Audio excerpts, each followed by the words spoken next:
Okay, today on Clark's Place we are going to try to get the entire quarter knocked down, and we're to the stage where I think we are ready to get it to where I guess the sealer goes down next. I wasn't thrilled with the way that looked, so I put a little filler there.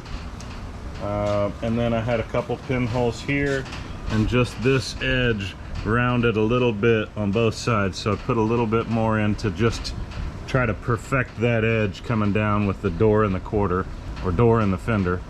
So I'm going to do those and then start knocking down all the rough areas. If you can hear that, that is still got rough unsanded primer on it, where like this side over here I sanded yesterday and it's slick. So might hit the whole car and get her ready for some sealer. And I got some doors and stuff like that that I can work on, so we'll see. May end up a lot of different things today, and I'll group them all together in a video for you guys. So hope you like. Bye.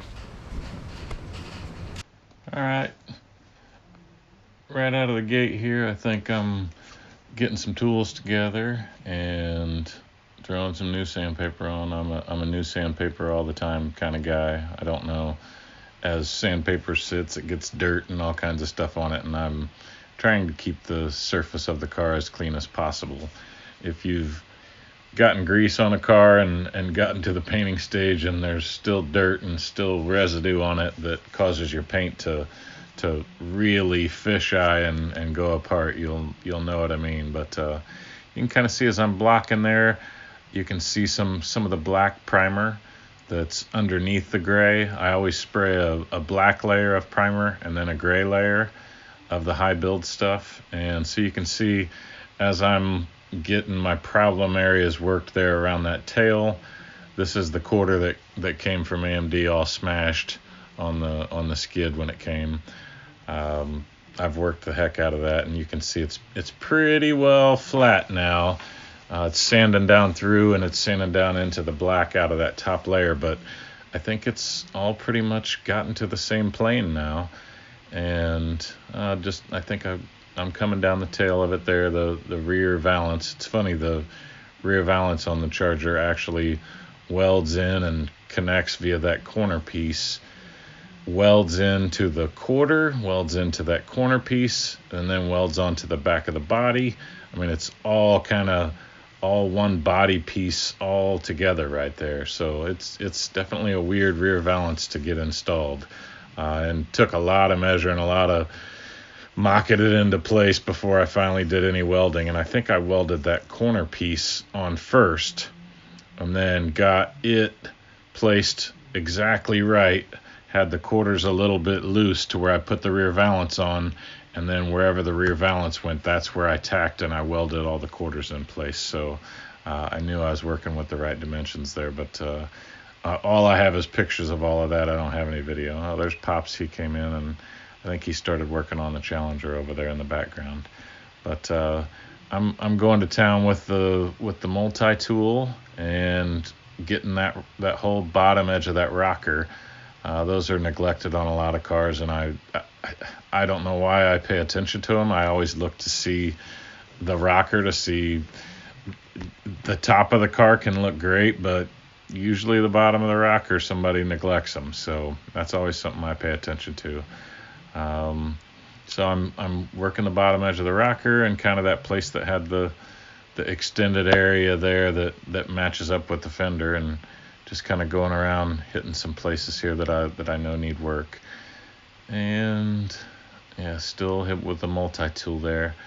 I think I even blow out that right rocker there is a new rocker to begin with, but you'll see me with the air here, I blow out some stuff. As per usual, I do it just about every time I'm working on the car, but I think I was working on that little curve area where the door comes down in that corner, and really working that, and I think I got it really close. And then Pops comes over and he saves the day. I think he hits it with the sandpaper like twice, and then he's like, hey, it's done. But yeah, those rough areas there inside the door jamb, that's where I'm kind of concentrating on right now. Just running up and down and knocking everything down to where it's getting really close to sealer. I'm not quite ready yet. You can see the cars uncovered in the background. I ended up putting the cover over it because I intend on spraying here before long. And there I got the fender on and invited Pops over to put his eyes on it just to, when you put a fender on so many times and you're looking at it, it's like, how much work do you do to it? And I subscribe to the point of view, you keep working it until it's done, until it's perfect. And I know Dad's talking millimeters here and there that you'll see in another video here coming up, but I want it to be dead on. I mean, I watch the guys like Ken Dig and those restoration shows where it's not done until it's perfect, and just being a single guy doing it myself, it's a lot of times, I mean, you respect the work that those guys do on those shows, and 10 guys doing it, because it's so nice, but it is a ton of work. And that's kind of the brainchild of these videos, is to show start to finish all that goes into it. I mean, you've seen me work in other videos on this same little spot. I mean, I just am not going to be happy with it until it looks great in this stage, and then I think paint and clear over the top of it shining is only going to accentuate however bad it might look. So it's a small little detail that maybe nobody pays attention when they open the corner of their door, but I do. So there's where Dad says he's got it done. He just touched it twice, so I threw my arms in the air. But that's it for this video. Thanks for watching. Appreciate it. Bye-bye.